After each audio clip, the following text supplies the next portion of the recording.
Good afternoon, class. Hopefully you're all warm and keeping that way. This is the first time I've tried to do something like this, so hopefully this works out for everyone. So today we're going to talk about organelles. They are what do the functional work of the cell, at least in eukaryotic cells, and they all have very unique structure which dictates their function, and they all play an integral part into what makes your cells do what they do. So let's start off by just starting the presentation. So during this presentation, we are going to have a number of questions. There will be 6 questions that I want you to be answering, and they will be due as homework on Tuesday.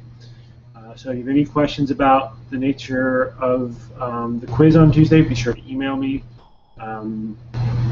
Let's see, what else should I be telling you? Oh yeah, some of the questions will require outside research that you can't just get from your book, so spend some time using Wikipedia and whatnot. I'm also going to highlight the Khan Academy during this presentation. This is a great resource if you are just need sort of background of whatever it is that we're talking about. So let's start off by talking about organelles. Again, we're talking about cell structure and function. Your Learn Smart is going to be due February 21st for this section, so that's next Friday. And the membrane structure and function, which is our next module, which we will start next week, is due the Wednesday before the exam, which is actually only in 2 weeks' time. So be sure to put that on your calendar. So, the learning objectives are actually just the top one, which is to explain the functions of organelles within a cell. We were originally going to talk about doing a think, pair, share about predicting what would happen to a cell if you lost an organelle, but I'll try and revisit this as we go along. So try and think about what would happen if you lost any of these particular organelles in the cell in terms of its ability to actually function in real life. Okay, so we talked about the components of the cell theory last week, or on Tuesday, I guess. And so the basic idea is that all organisms are made up of cells, and that these cells are the fundamental building blocks of life. That is, they comprise all the same functional restrictions and features that make up life. And one of the caveats, or one of the principles of this, is that all cells come from pre-existing cells. And from that, cells contain all the hereditary information of living organisms. So that's 3.1. And so really what the organelles do is they make it possible to do everything that the cell does that make the cell alive. So they work for making number 2 a reality. And then they also, these organelles, especially the nucleus, contain all the hereditary information of a living cell. So they're what then allow a cell to go on to and reproduce. Okay, so what does a cell do? So we talked about how there's these fundamental principles of what makes things alive. And some of the things that they need to do is they need to produce energy and also to pass down information. And that's pretty much what a cell does. But on top of it, it has to have sort of the structure and cellular movement that make up the wider organism. But a lot of what the organelles do is that they produce energy, they break down and build and distribute macromolecules into their appropriate place in the cell, they distribute energy, they maintain structure and cellular movement, so this is the cytoskeleton that allows cells to maintain the shape, and they also help cells move, so we'll talk a little bit about that. And they also store and interpret the instructions for life. And so really, when you think about an organelle, you can sort of think of it as like an app on your phone. It does a particular function that you need in the cell to do the various functional components of a cell. So there's an organelle for that. So let's start off with the, I don't know if most essential is the right word, but at least something that has the largest impact into what defines your cells as being eukaryotic, and that is the nucleus. So the nucleus contains all genetic material with a slight asterisk. So as I was saying last lecture, every single one of your cells has all the genetic information to make every possible cell in your body. So your finger cells have the ability, have all the genetic information to make up your neurons, have all the ability to make up your feet cells, your heart, your liver, your pancreas. And that is all contained inside the nucleus. But a lot of what makes the nucleus functional is the structure of it. And so one of the interesting features of it is we've talked a lot about these phospholipid bilayers. And so on the outside of your cell, there's a single phospholipid bilayer that goes all the way around the outside and encloses the actual cell. Oh, sorry, that's a nucleus. So all the way on the outside is this phospholipid bilayer. But what we see a lot in these organelles is that they actually have double phospholipid bilayers. So they have a single phospholipid bilayer right here, which is then folded in on itself. And so you have what happens is that in between these bilayers is what's called a lumen. And so this is the first example of a double phospholipid bilayer. I'll show a little bit more about this.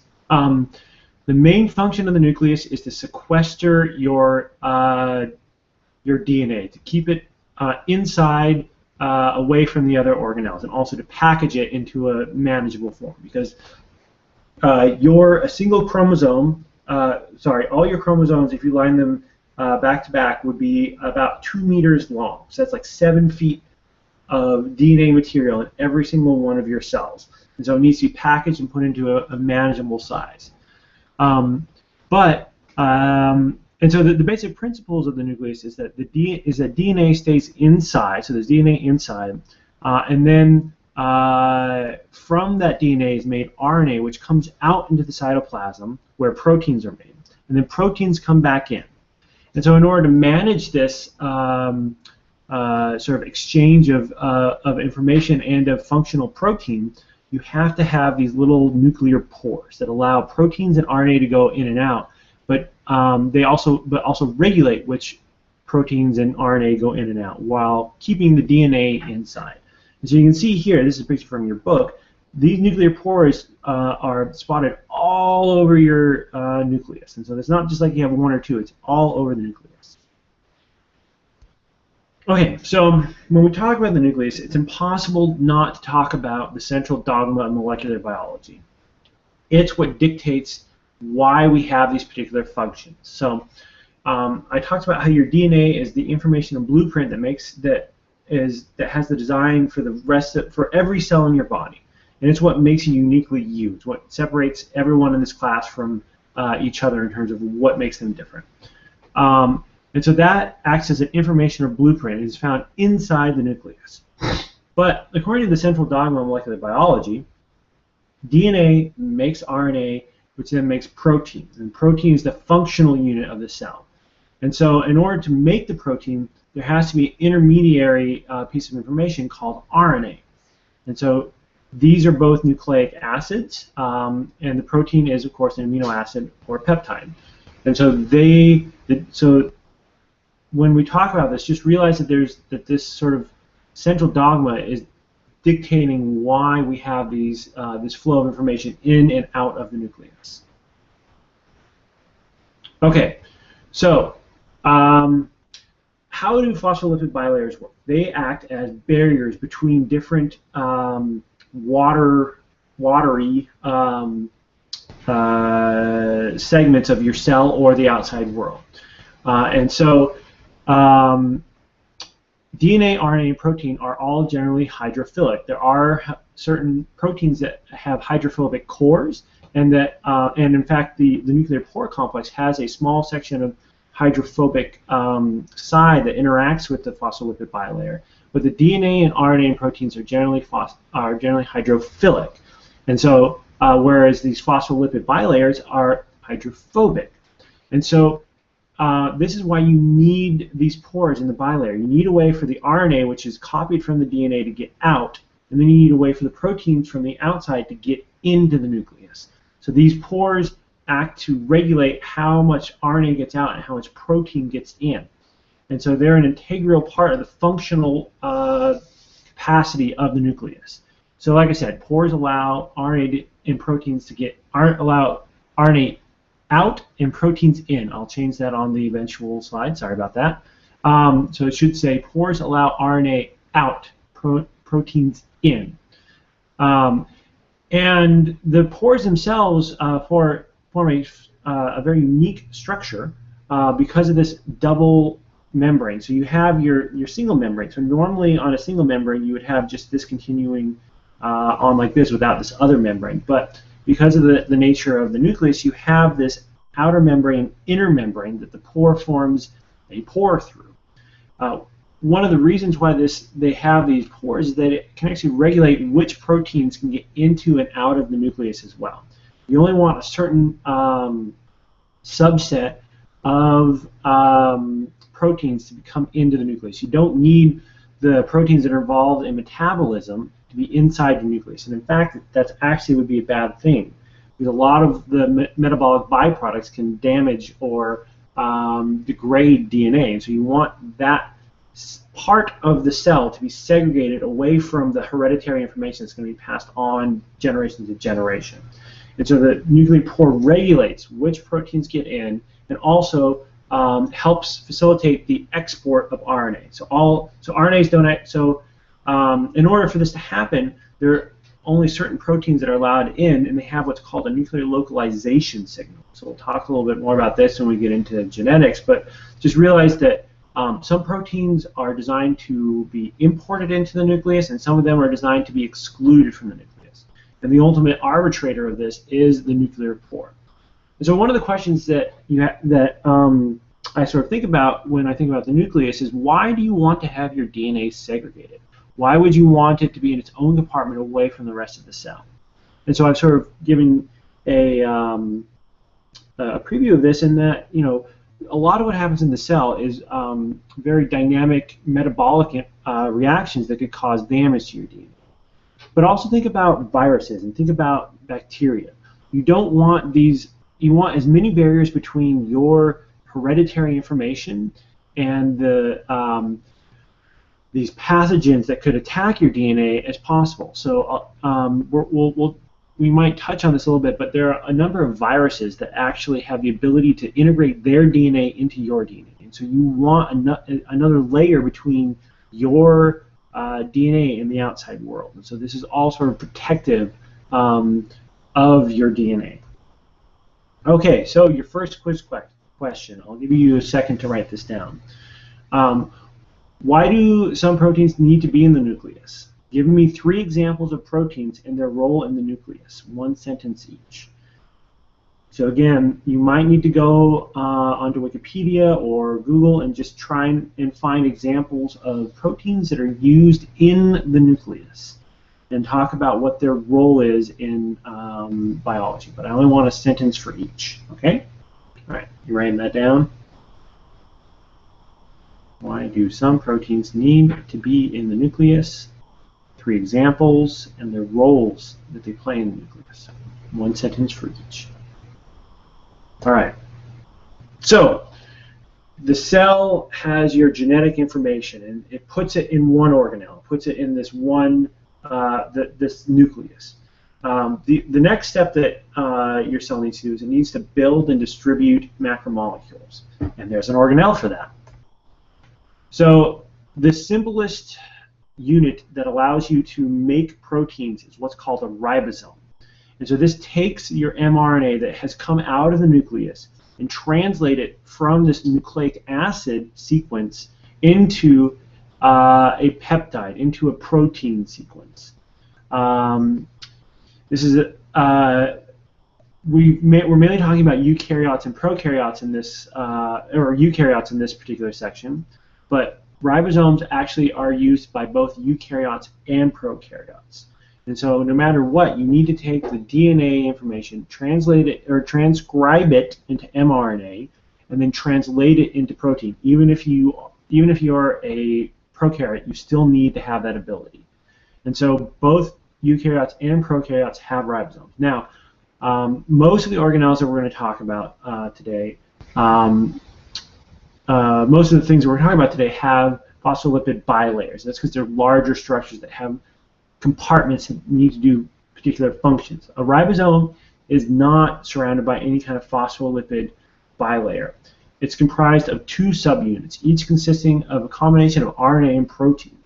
So a ribosome has 2 subunits of ribosome of RNA and protein that bind to mRNA. So they sort of make a clamp that clamps onto RNA, and then translates that information into protein.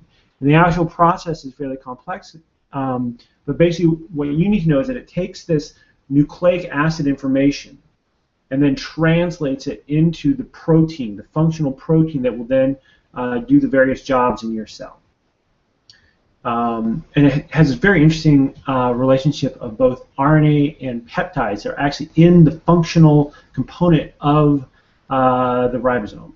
So even though it binds to RNA, it also has RNA in itself that allows it to do its job. It's both this RNA is both structural and enzymatic in its activity. It's pretty cool, actually. But again, RNA is the blueprint. Protein is the functional unit. Okay. All right. So your second quiz question: true or false? Each mRNA molecule can make the same protein multiple times. So just, again, you might want to look this up online.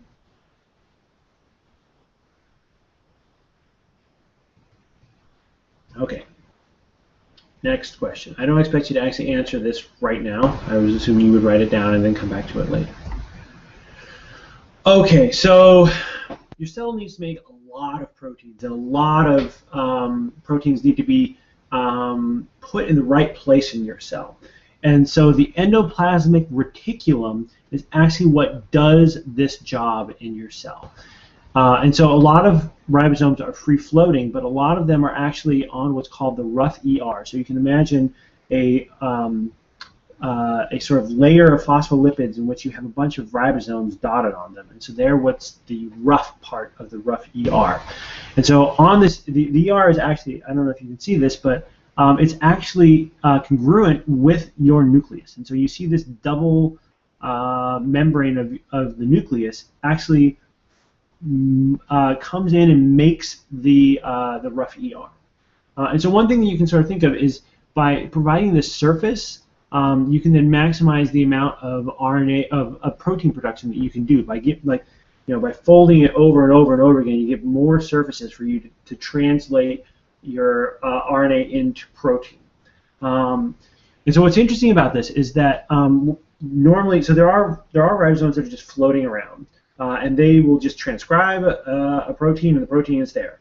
What's interesting about the rough ER is that the transcription or the translation happens such that one of these little ribosomes here actually translates the protein into the lumen. So it actually translates it into this space right here that is inside the ER.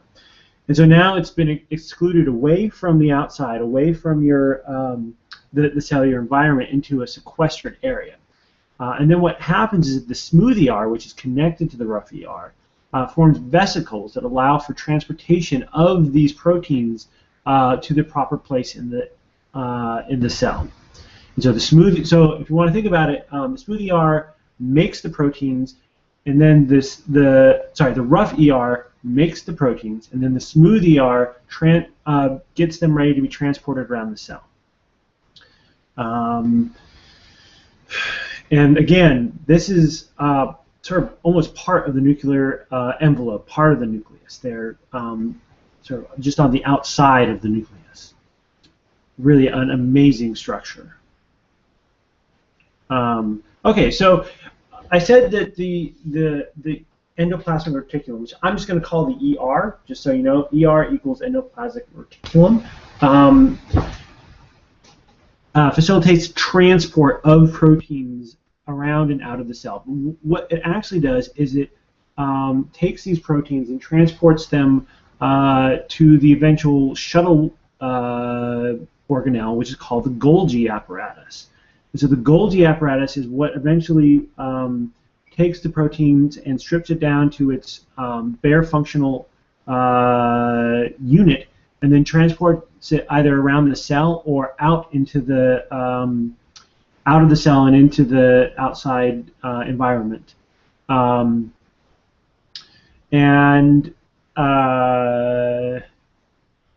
I guess the thing to think about is that proteins need to be in certain locations in the cell. You have mitochondria that need their specific proteins. You have the nucleus that needs its specific proteins, and you need to have these things sequestered. And one of the things that the Golgi does is it helps traffic these into the right environment. And also, more importantly, these vesicles work to secrete proteins into the outside environment.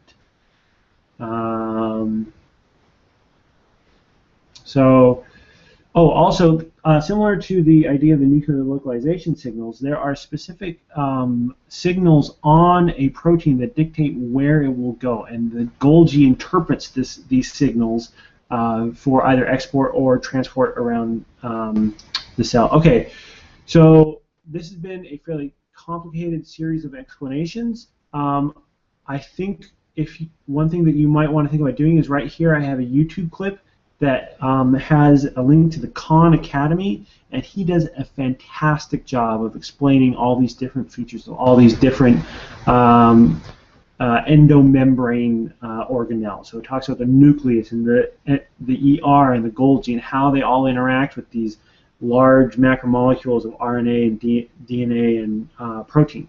And I think it's only like 11 minutes long, and I highly recommend going and checking it out. Okay, so I want you, for quiz question number 3, to give me an example of one protein that stays inside the cell and one protein that is secreted outside the cell, along with their function. And so what I'm looking for here is to sort of think about why you need certain proteins to be secreted and why some of them you would want to stay inside the cell. So just give me one example of a protein that's inside the cell and one that's secreted along with their function. And try and give me one that's different than the proteins that you gave me for the nuclear question. So hopefully you're writing this down. All right. Okay, so the Golgi apparatus actually has a dual role in the cell. It also creates what's called a lysosome. So this is a small vesicle that actually degrades proteins and also basically any thing it can get its hands on. So it's actually composed of a number of highly acidic. It's a highly acidic environment that also has a number of bacteria or a number of proteins that are designed to degrade proteins and other macromolecules. And so you have just a few lysosomes in all your cells that are designed to degrade proteins that are no longer used, but also when we talk about some of the innate immunity responses, such as macrophages, so these are your immune cells that go and grab bacteria and then dissolve them. So this is sort of your first line of defense for your immune system.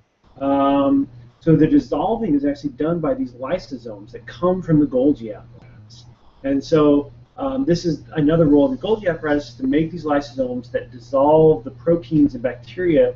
And these are, as you can imagine, your macrophages actually have an incredibly high number of these lysosomes relative to other cells. And so this is, again, another example of how the different cells have different functions, so they have to have more or less of these particular organelles. It's also a really fabulous picture. So you have your macrophage here grabbing all these bacteria and engulfing them. And so this entire system is what's called the endomembrane system, starting from your nucleus into your rough ER, your smooth ER, then transports it to the Golgi sometimes, and then the Golgi will move your particular proteins out and around the cell.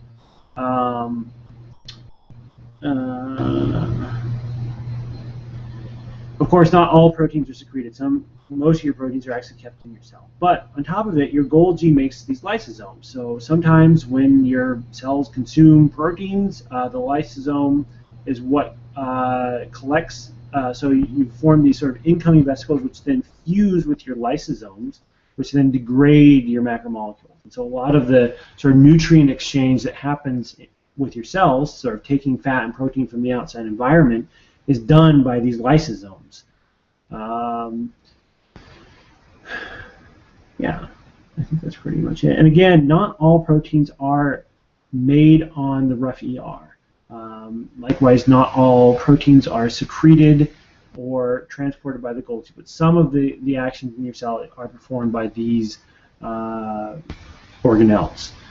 And it all starts with the nucleus. The DNA makes the RNA, which then makes the protein in the ribosomes. And all translation is done by the ribosomes. Okay, question 4. So I haven't talked about this too much, but I want you to define what a vesicle is in 3 sentences or less, because I've sort of thrown this term around a lot, and you need to know what is a vesicle and what does it do in your cell in 3 sentences.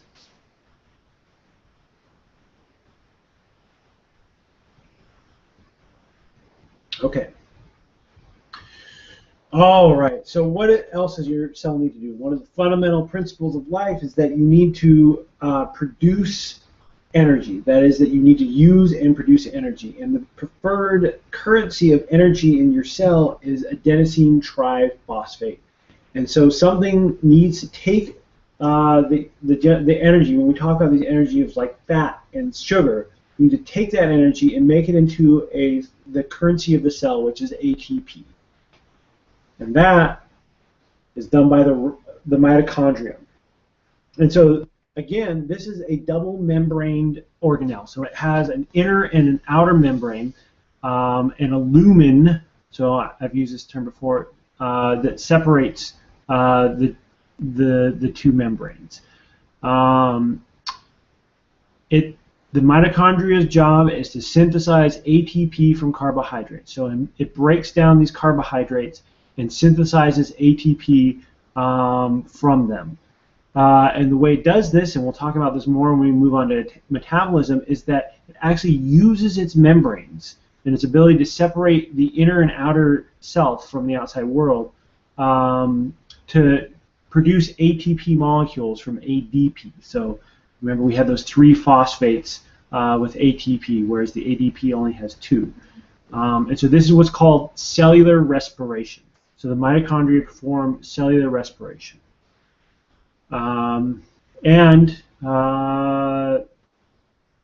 So one of the key components of the mitochondria is that it actually has its own DNA, and it has its own sort of inner cytoplasm. It's this matrix that has all the components that it needs to be sort of a functional unit by itself.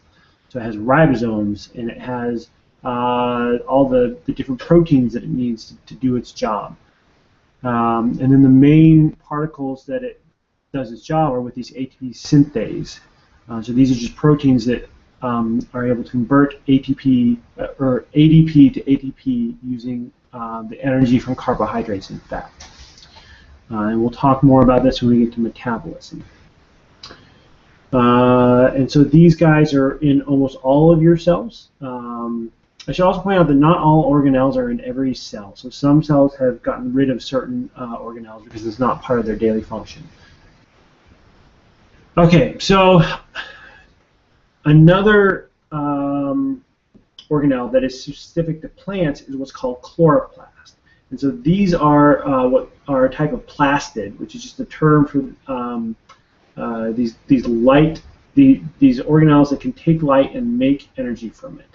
And so rather than with mitochondria that needs these macromolecules such as sugar and fat to make energy, chloroplast can actually take the energy from the light and convert it into ATP. And so this is how plants can take energy from the light and convert it into energy that they can use in the cell, is by these chloroplast functions. So they make sunshine from light, and they have this very unique structure that allow it to capture light and then change that light into energy.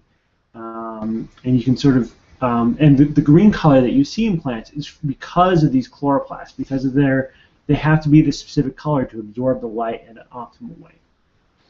And so the reason why we sort of talk about both chloroplasts and mitochondria together. Oh, also, plants have mitochondria. Do not get confused here. plants have mitochondria. It's just that we do not have any chloroplasts. The reason why we talk about these two sort of very different organelles at the same time is that they are both endosymbionts. So they are particular form of bacteria that have been endocytosed, so they've been engulfed, and are now used by the cell and have a symbiotic relationship with our cells.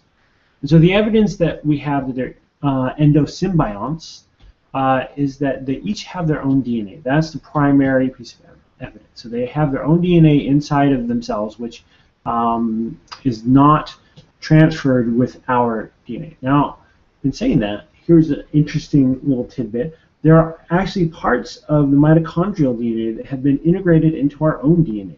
So you actually have mitochondrial DNA in your chromosomes. So they've started sort of splitting the information into both your DNA and their own DNA.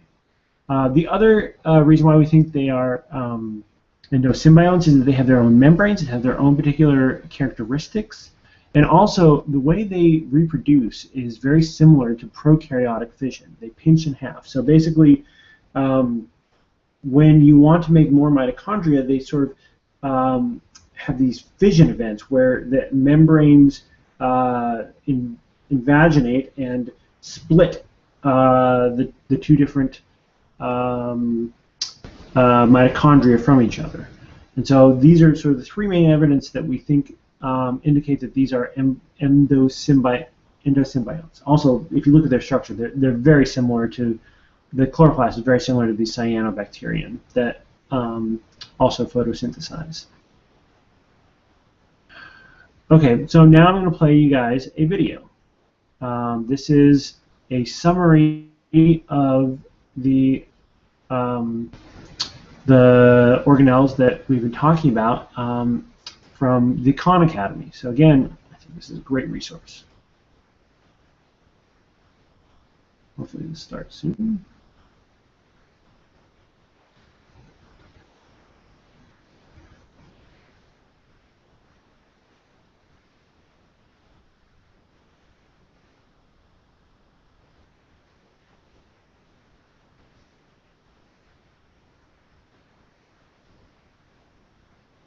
What I want to do in this video is talk a little bit more about the concept of an organelle.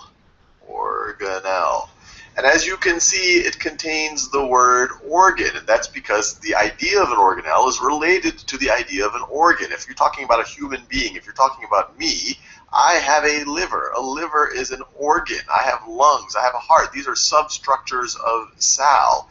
Similarly, an organelle is a substructure of the cell. Substructure. You could view it as almost an organ of the cell. Substructure of the cell. Actually, let me be a little bit more particular there. Membrane-bound cell. Membrane-bound structure of cell.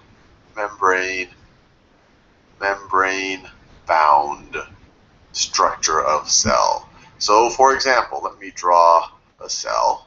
So that is my cell right over here. We're already familiar with the idea of a nucleus. A nucleus is a membrane-bound structure. So it is an organelle, nucleus. We've talked about the endoplasmic reticulum, which is also a membrane-bound structure. So it is also an organelle. We have talked about Golgi bodies. Once again, membrane-bound structures. So it is also an organelle. So that's Golgi body right over there. We have the endoplasmic reticulum right over there. And by this definition, even these small little vesicles, these little membranes that are carrying things around, even these vesicles could be considered to be organelles. Vesicle. And if you have really large vesicles, or a bunch of these vesicles fused together, you have these larger membrane-bound structures called vacuoles, which could just be really viewed as large vesicles, or a bunch of vesicles fused together. vacuoles, vacuoles. All of these things, these are all membrane-bound structures inside the cell, and so these are all considered organelles. Now, some people are a little bit more particular when they really talk about organelles. They say, okay, you know, we could say maybe membrane-bound structures, but there are some organelles that are not only membrane-bound, but they also have their own DNA. For example, you have mitochondria, which I will do in pink. You have mitochondria, which exist in most eukaryotes. And this is really the energy producing, I guess you could say the energy factory of the cell.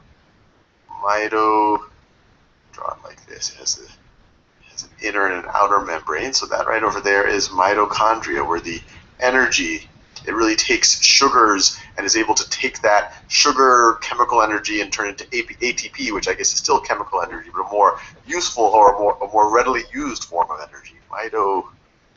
Mitochondria. In plants, you have plastids. So in plants, you have plastids. And the most famous, or at least from our point of view, the most famous of these, are chloroplasts, where photosynthesis takes place, where you're taking light energy and turning that into chemical energy in the form of sugars. So this right over here, this is a chloroplast. We go into much more detail about with those when we talk about photosynthesis. So that right over there, the chloroplast, which is a more particular form of a plastid. So I just drew a chloroplast, but that's a more particular form of a plastid. It also has its own DNA. And so mitochondria and plastids generally are fascinating, because it is believed, because they have their own DNA and they can replicate themselves, that it's believed that their ancestors were once independent prokaryotes. And at some point, these independent prokaryotes started to get together into a membrane-bound structure, started to work together in symbiosis. And that collaborative of these prokaryotes working together is believed to be the predecessor of, say, many modern cells that contain these structures. So it's a really fascinating window into how these things actually might have formed.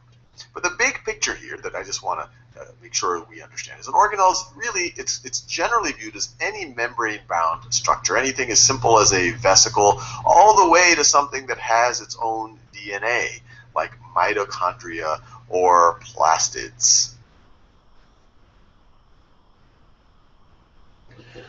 Okay, so that will be in the slideshow. So if you want to review that, I highly recommend just looking at any of the Khan Academy links. They're fantastic. Okay, so now we're going to talk about stuff that not necessarily organelles in the sense that he called them organelles. They don't have membranes, but they do play a very important role in structure and movement of cells, and that's the cytoplasm.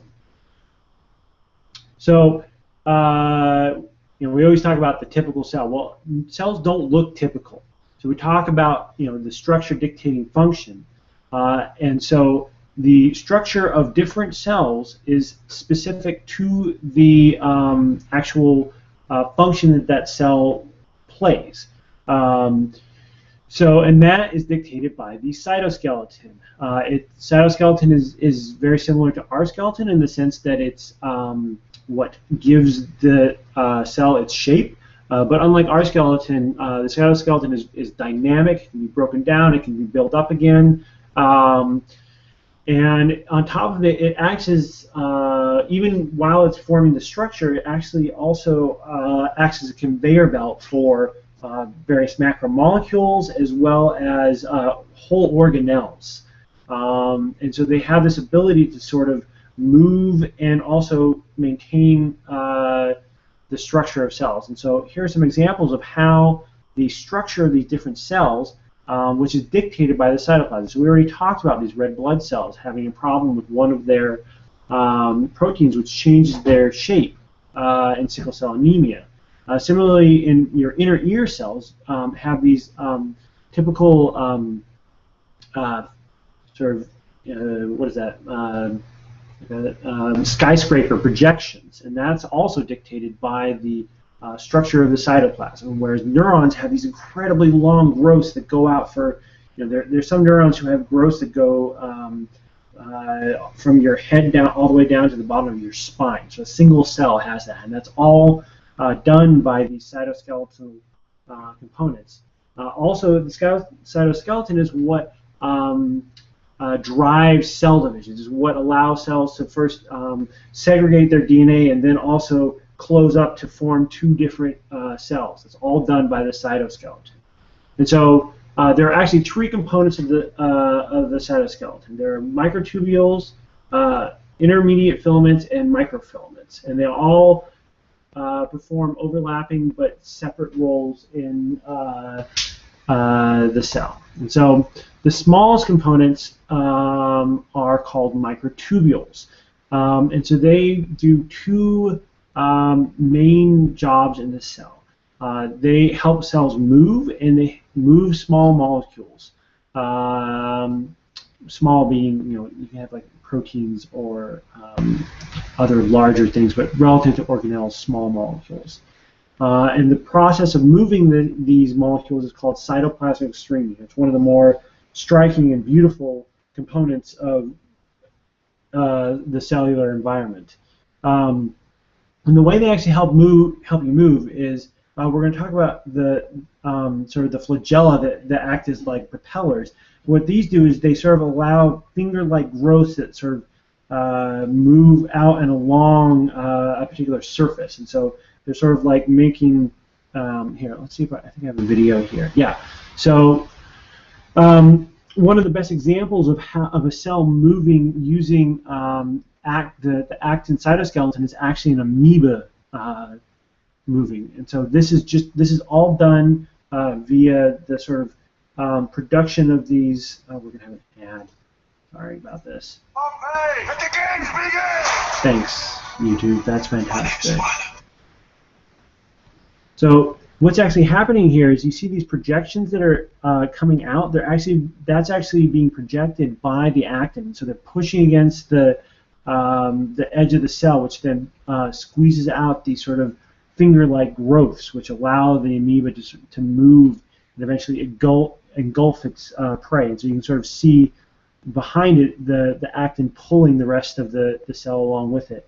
And on top of it, you can already see examples of this cytoplasmic streaming, which is done by these actin filaments. And again, all this is done through, this is one of the best examples of use of ATP. So all this movement and all of this streaming is performed using these ATP molecules. They're what give the cytoskeleton the ability to do these large cell-wide movements. And so here's an example of cytoplasmic streaming with chloroplasts. So this is actually, you're moving entire organelles here. Okay, we don't need that.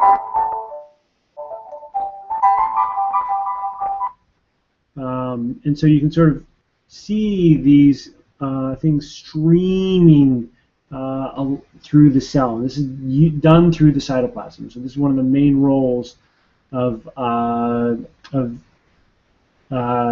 these microtubules, or sorry, these